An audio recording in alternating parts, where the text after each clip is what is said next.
निश्चय इस स्थान में प्रभु है। यह स्थान तो परमेश्वर के भवन को छोड़ और कुछ नहीं हो सकता, वरन ये स्वर्ग का द्वार ही होगा। अब समय होगा कि हमारे बीच में गीत गाया जाएगा।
और दुख में चारों तरफ मरते हैं इंसान, पाप और दुख में चारों तरफ मरते हैं इंसान। दया करो भारत पर वो हुआ परेशान, प्यारो हिम्मत बांधो आगे बढ़ो क्रूस का लो निशान। जीतेंगे हम यारो हारेगा शैतान, जीतेंगे हम यारो हारेगा शैतान।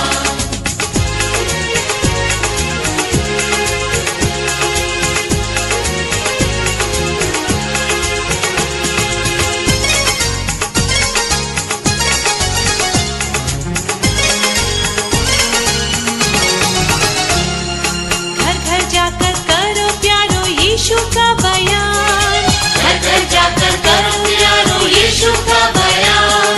वो है राजा मुक्तिदाता सब पर मेहरबान, प्यारो हिम्मत बांधो आगे बढ़ो क्रूस का लो निशान। जीतेंगे हम यारो हारेगा शैतान, जीतेंगे हम यारो हारेगा शैतान।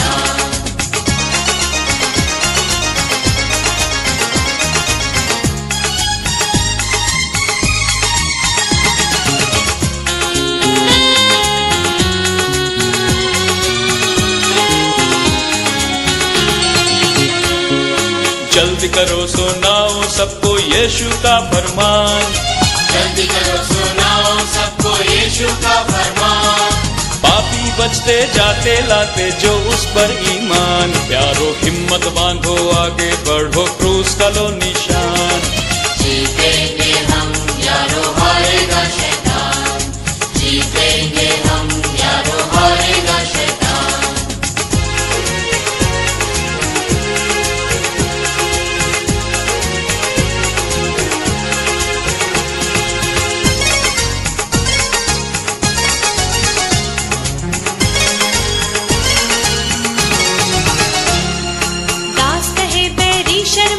सुन यीशु का ज्ञान, रास्ते मेरी शर्माते सुन यीशु का ज्ञान। लोग मसीह को मानते जाते हारता है शैतान, यारो हिम्मत बांधो आगे बढ़ो क्रूस का लो निशान।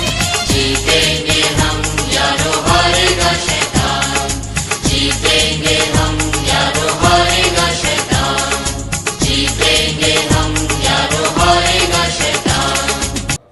प्रातःकालीन आराधना विधि, सराहना की विधि हम इसे बारी बारी बोलेंगे। हे प्रभु हमारे होठों को खोल दीजिए तो हम आपकी स्तुति करेंगे।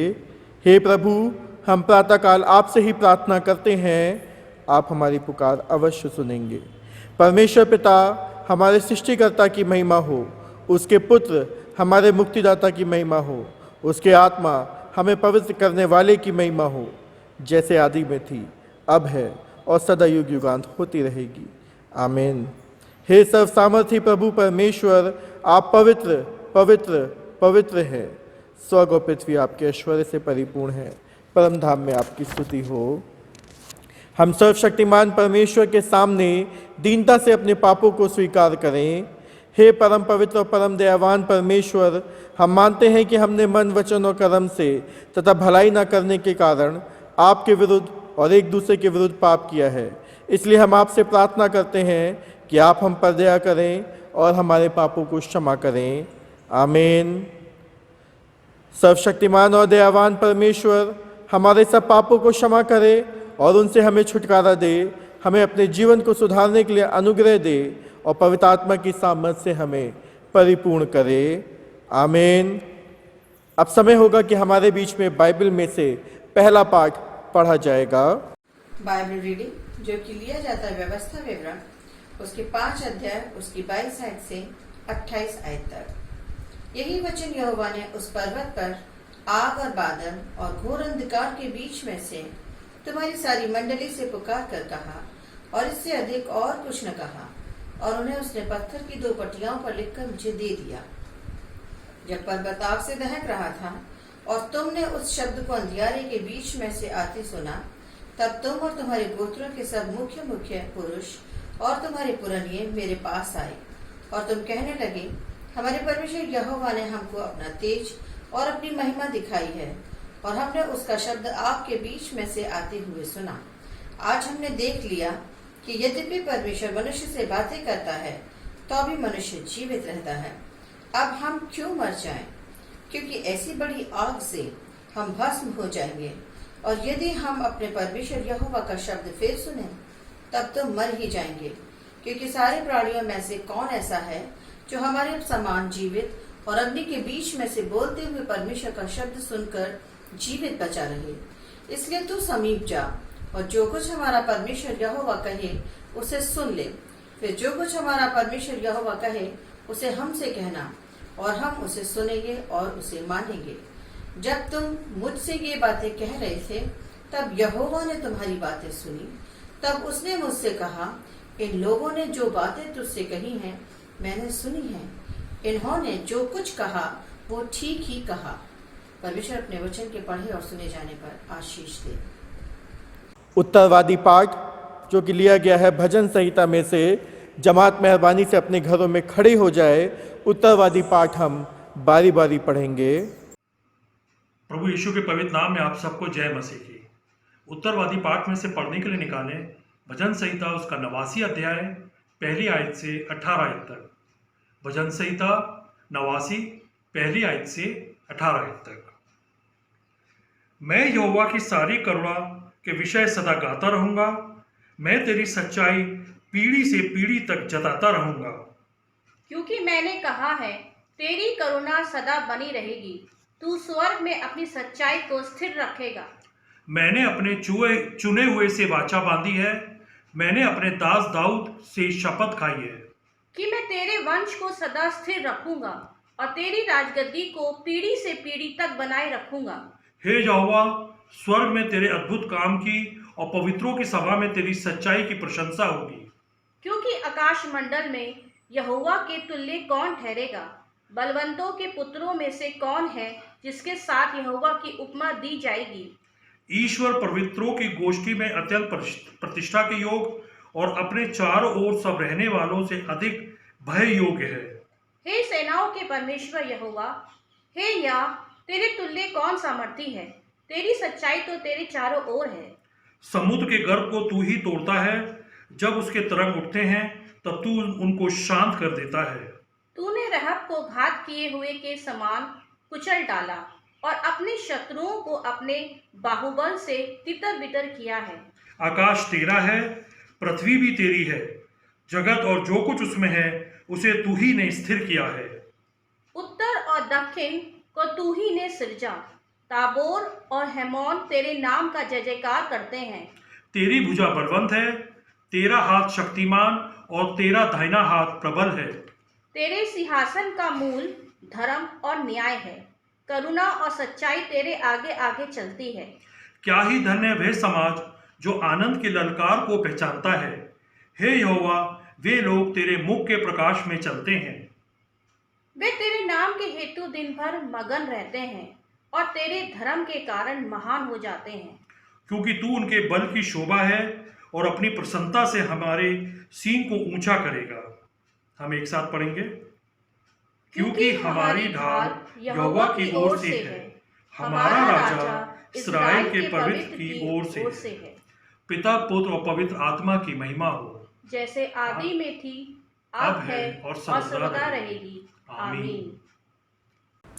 सुसमाचार का पाठ। और जब ये पढ़ा जाता है तो कृपया जमात मेहरबानी से खड़ी रहे अपने घरों में।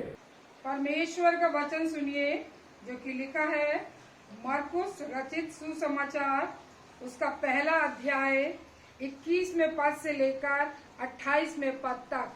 Mark chapter 1 versus 21 to 28। तब वे कफरनहूम में आए और वो तुरंत सबत के दिन आराधनालय में जाकर उपदेश करने लगा, और लोग उसके उपदेश से चकित हुए, क्योंकि वो उन्हें शास्त्रियों के समान नहीं परंतु अधिकारियों के समान उपदेश देता था। उसी समय उनके आराधनालय में एक मनुष्य था जिसमें एक अशुद्ध आत्मा थी।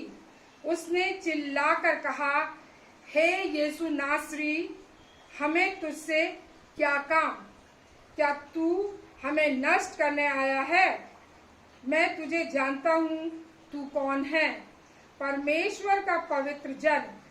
यीशु ने उसे डांट कर कहा, चुप रह और उससे निकल जा। तब अशुद्ध आत्मा उसको मरोड़ और बड़े शब्द से चिल्लाकर उसमें से निकल गई। इस पर सब लोग आश्चर्य करते हुए आपस में वाद विवाद करने लगे, ये क्या बात है?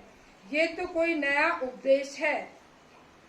वो अधिकार के साथ अशुद्ध आत्माओं को भी आज्ञा देता है और वे उसकी आज्ञा मानती हैं, और उसका नाम तुरंत गलील के आसपास के सारे प्रदेश में फैल गया।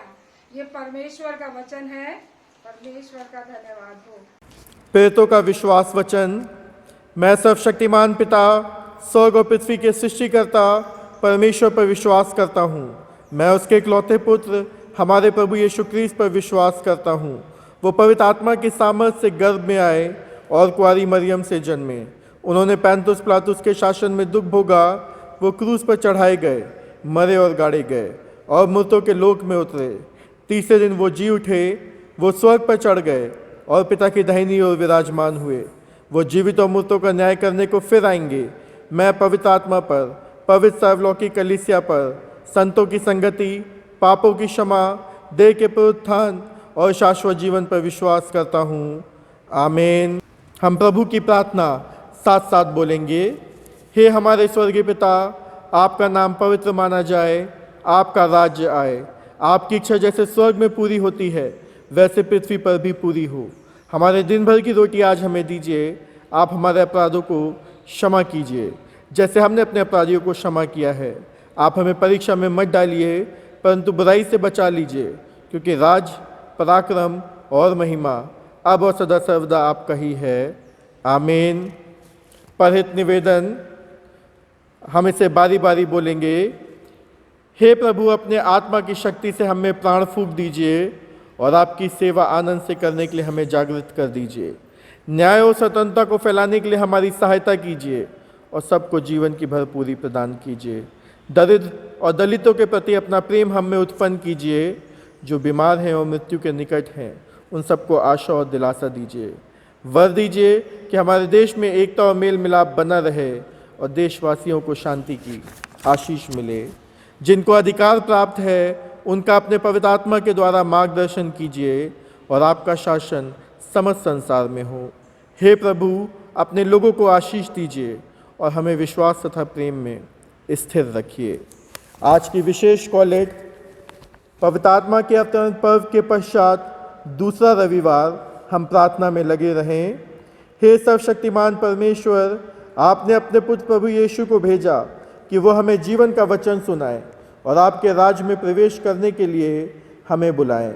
वर दीजिए कि जो लोग उनका वचन सुनते हैं वे उनकी बुलाहट पर ध्यान दें और आपका अनुग्रह पूर्ण प्रतिज्ञा के वारिस बने। हमारे प्रभु यीशु मसीह के द्वारा, जो आपके और पवित्र आत्मा के साथ एक परमेश्वर है और अब तथा सदा सर्वदा जीवित और राज्य करते हैं। आमीन। हम प्रार्थना में लगे रहें। हे प्रातःकाल के सृष्टिकर्ता परमेश्वर, आपने अंधकार को दूर किया और आप संसार में प्रकाश लाए। आप हमारे मध्य से पाप के अंधकार को मिटा दीजिए, हमारे हृदय में अपने सत्य का प्रकाश उत्पन्न कीजिए और हमारे हाथों को भले कार्य करने के लिए सबल बनाइए।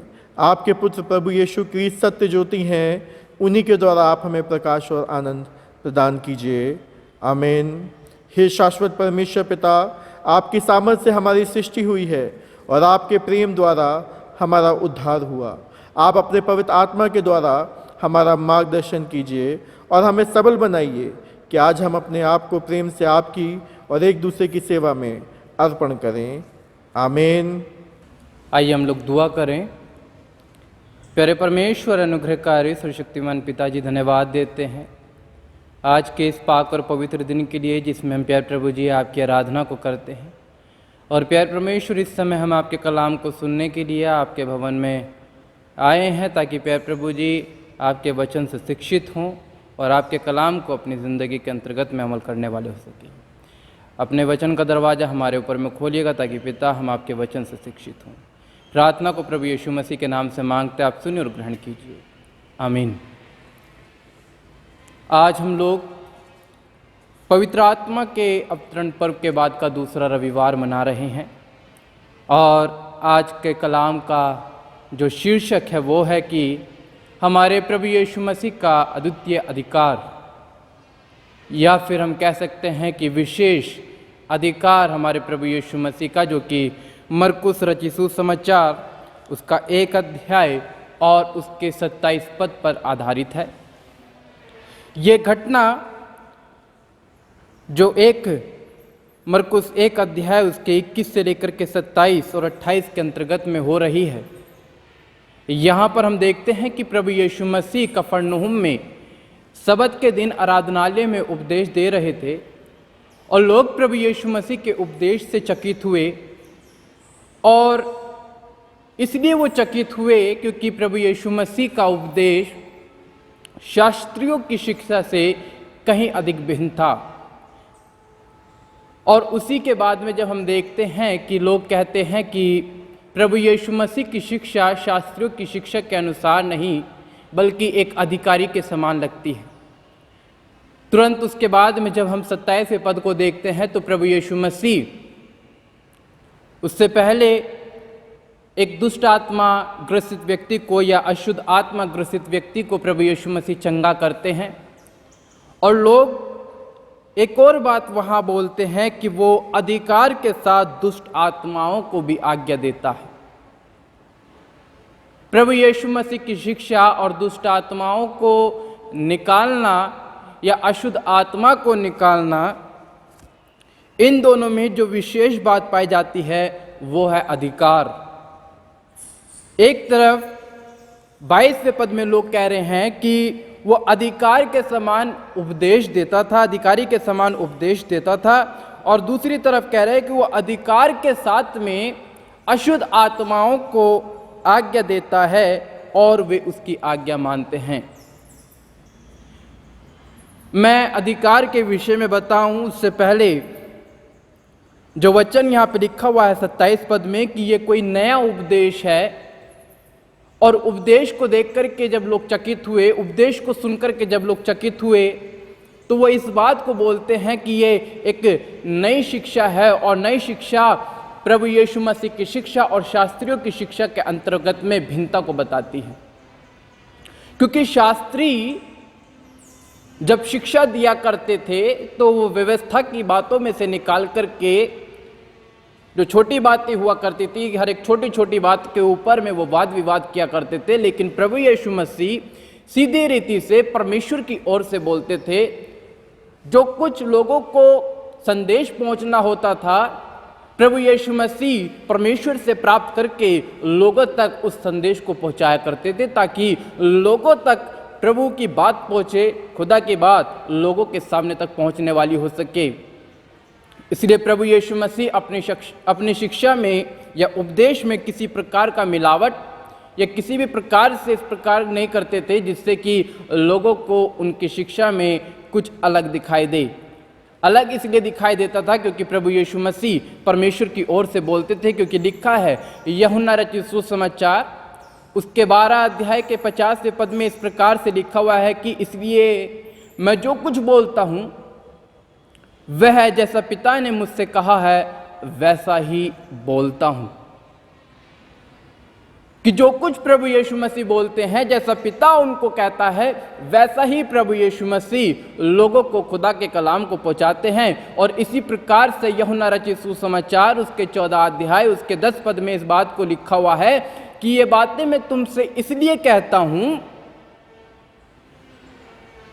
ये बातें मैं तुमसे कहता हूं, ये अपनी ओर से नहीं बल्कि पिता मुझ में रह करके अपने काम करता है।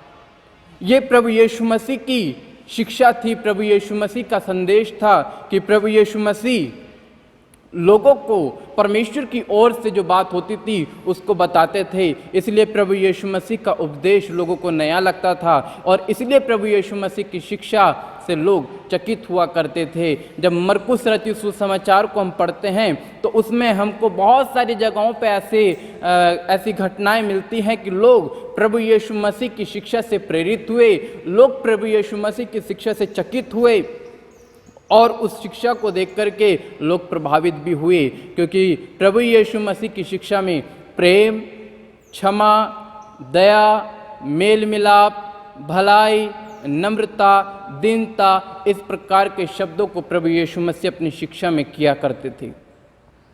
और जब हम अधिकार की बात करते हैं, जो विशेष अधिकार प्रभु यीशु मसीह का था, वो अधिकार हम बाइबल में प्रभु यीशु मसीह के देह धारण करने से पहले भी पाते हैं, क्योंकि यूहन्ना रचित सुसमाचार उसके 1 अध्याय उसके 3 पद में लिखा है, और सब कुछ उसके द्वारा उत्पन्न हुआ, बिना उसके और कोई चीज नहीं बनी। और इसी प्रकार से कुलुस्सी उसके 1 अध्याय उसके 16 पद में लिखा है, आकाश और पृथ्वी की जितनी भी वस्तुएं हैं, चाहे वो देखी चाहे अनदेखी हो, वो सब कुछ प्रभु यीशु मसीह के माध्यम से ही उत्पन्न हुई या प्रभु यीशु मसीह के माध्यम से ही उसकी रचना हुई। इसलिए प्रभु यीशु मसीह के पास में वो सारे अधिकार थे, वो सारी बातें थी, लेकिन लोग प्रभु यीशु मसीह को नहीं पहचान पाते थे। लोग प्रभु यीशु मसीह के उन बातों को नहीं समझ पाते थे जो प्रभु यीशु मसीह कहना चाहते थे। लिखा हुआ है लूका रचित सुसमाचार उसके 4 अध्याय में, उसके 4 अध्याय में जब हम 16 से लेकर के 18 तक पढ़ते हैं तो वहाँ पर लिखा हुआ है कि प्रभु यीशु मसीह को यशायाह नबी की पुस्तक को दिया गया और प्रभु यीशु मसीह ने अपनी उस घोषणा को, उस भविष्यवाणी को पढ़ा जो प्रभु यीशु मसीह पर लागू होती थी। और जब प्रभु यीशु मसीह ने कहा कि आज ये पाठ पूरा हुआ तो लोग चकित हुए, क्योंकि प्रभु यीशु मसीह ने अपने आप को इस बात को पहचान कराने के लिए कि लोग इस बात को जानें, लोग इस बात को समझें कि जिस मसीहा का वो इंतज़ार कर रहे हैं वो मसीहा आ चुका है। इसलिए मरकुस उसके 2 अध्याय में और आगे के पदों में लिखा हुआ है कि एक लकवे के रोगी को जब प्रभु यीशु मसीह चंगा करते हैं तो कहते हैं जा तेरे पाप क्षमा हुए। और जब लोग इस बात को देखते हैं कि ये कौन है जिसको पाप क्षमा करने का अधिकार है, वो लोग इस बात को समझते हैं कि ये कौन है कि जो पाप क्षमा करने के अधिकार को रखते हैं। तो प्रभु यीशु मसीह वो इसलिए इस बात को बोलते हैं ताकि लोग समझ सकें कि मनुष्य के पुत्र को पाप क्षमा करने का अधिकार है। इसलिए प्रभु यीशु मसीह इन कार्यों को करते थे और लोग उन चीज़ को नहीं पहचानते थे। लूका रचित सुसमाचार उसके 20 अध्याय के आरंभिक पद में लिखा हुआ है कि लोग प्रभु यीशु मसीह के अधिकार को लेकर के प्रश्न करते हैं। लोग पूछते हैं कि तुम किस अधिकार के साथ में इन काम को करते हो।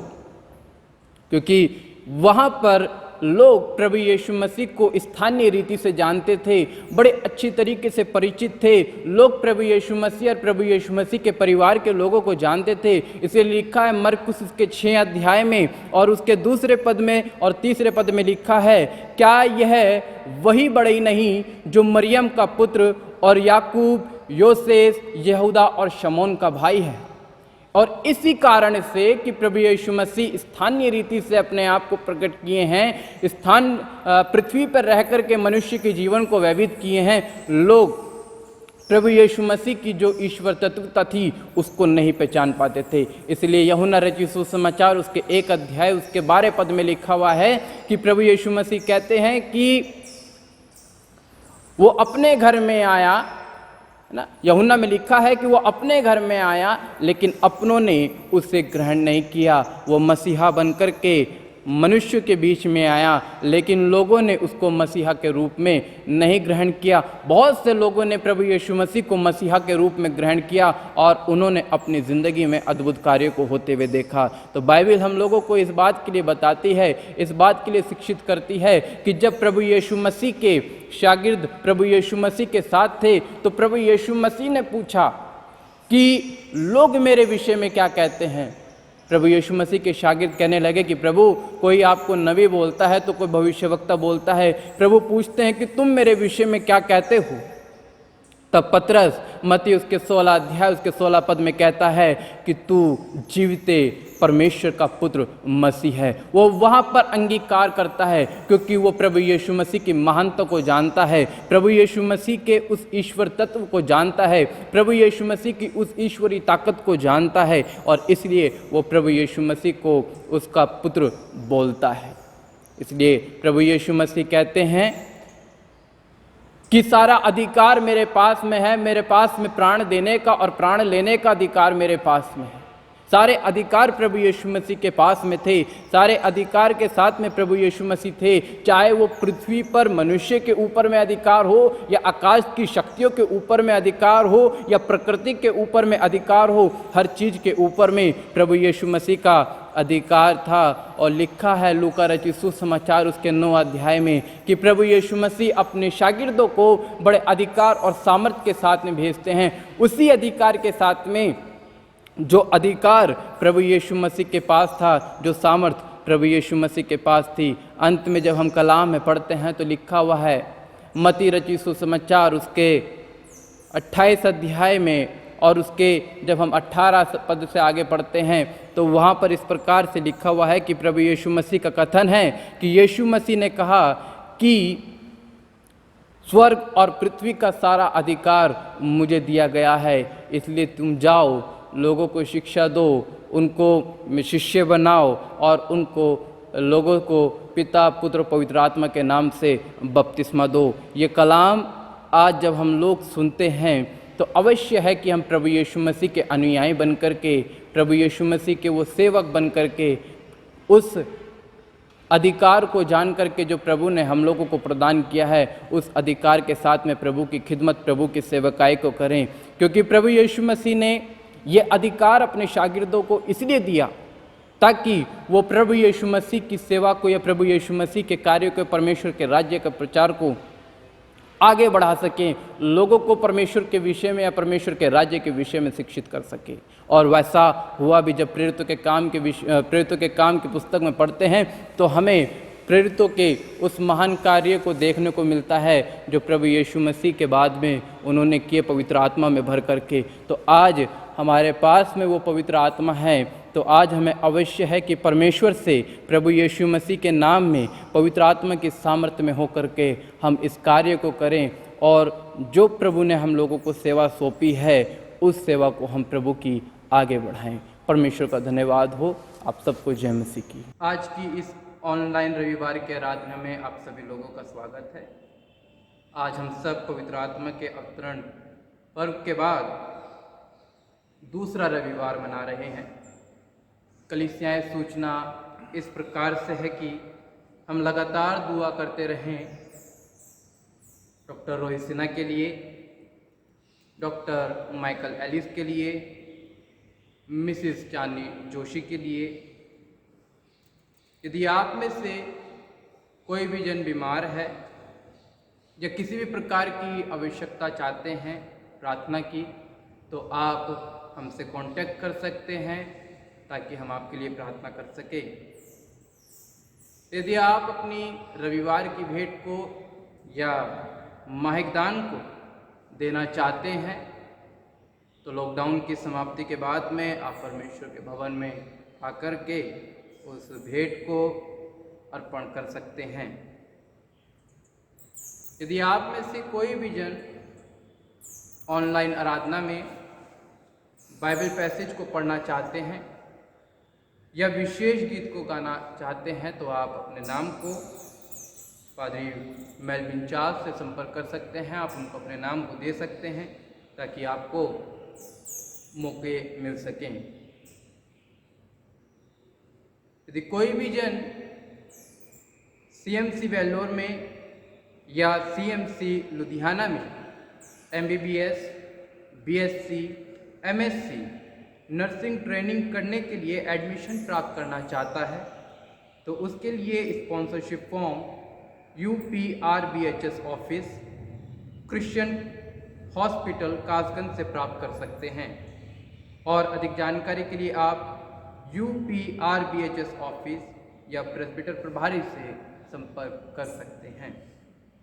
कोविड-19 की महामारी के दौरान हम लगातार सरकार के आदेशों का पालन करते रहें, जैसे कि हाथों को धोना, हाथों को सैनिटाइज करना, मुंह पर मास्क लगाना, सामाजिक दूरी को बनाए रखना इत्यादि। और साथ ही साथ हम इस बात को भी ध्यान में रखें कि हम घर से तभी बाहर निकलें जब ज़्यादा जरूरी हो। धन्यवाद। सबको जय मसीह की।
आकाश बनाया, जिसने पृथ्वी बनाई, जिसने आकाश बनाया, जिसने पृथ्वी बनाई, जो सर्वशक्तिमान प्रभु है, वो यहोवा हमारे संग संग है। जो सर्वशक्तिमान प्रभु है, वो यहोवा हमारे संग संग है। सेनाओं का यहोवा हमारे संग संग है। याकूब का परमेश्वर हमारा ऊंचा गढ़ है। सेनाओं का यहोवा हमारे संग संग है। याकूब का परमेश्वर हमारा ऊंचा गढ़ है।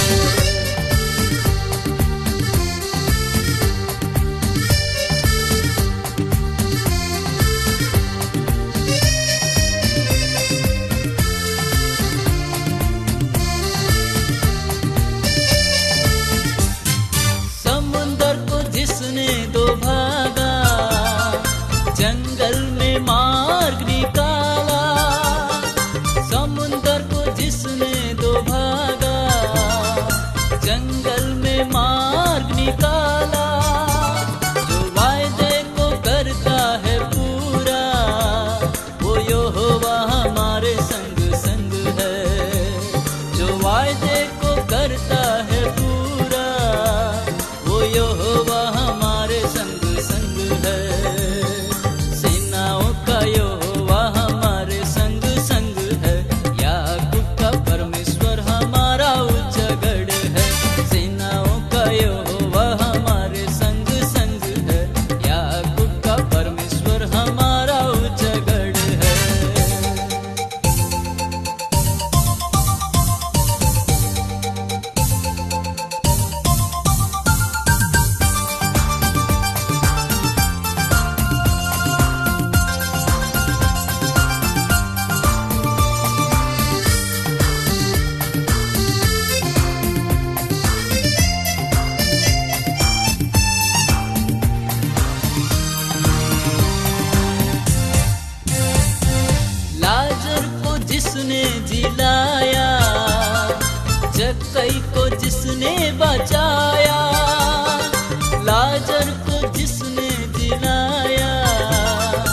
जक्कई को जिसने बचाया, जिसके लिए सब कुछ हो संभव, वो यहोवा हमारे संग संग है। जिसके लिए सब कुछ हो संभव, वो यहोवा हमारे संग संग है। सेनाओं का यहोवा हमारे संग संग है, याकूब का परमेश्वर हमारा उजागर है। सेनाओं का यहोवा हमारे संग संग है, याकूब का परमेश्वर हमारा उजागर है।